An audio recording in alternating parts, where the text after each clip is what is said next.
Hi, I'm Matt Beers. I ride for Ride Already, and I'm going to take you through my setup for Trans-Baviaans.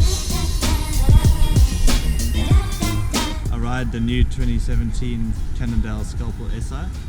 Super versatile bike, from racing World Cup cross countries to racing 230 kilometers through the Trans-Baviaans.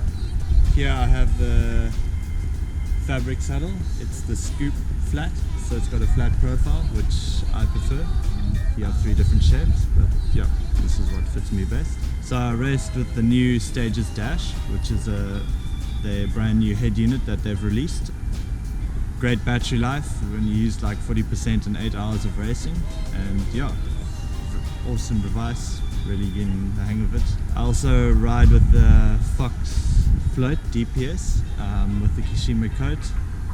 It's possibly the best shock out there, super versatile, can hit big jumps through corrugations, anything. I run the Chayong zippering tyres with the 2.2 width. Yeah, they're a great tyre. I've been racing with them through Epic through the whole year, so yeah, they were easily my choice for Trans-Baviaans. I used the Crank Brothers Candy 11 pedals with the titanium spindle. They're great pedals, super lightweight, a lot of platform for power transfer. I used the Stages power meter with the Cannondale SI hologram crank. One of the lightest weight power meters you can get, and the stiffest as well.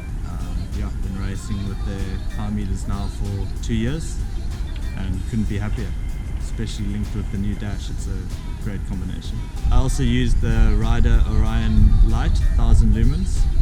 That was quite a crucial part in the race, as the last 45 minutes of the race is in dark, so yeah, that was my go-to choice. Super compact and lightweight. Yeah, at least we could see to the finish line.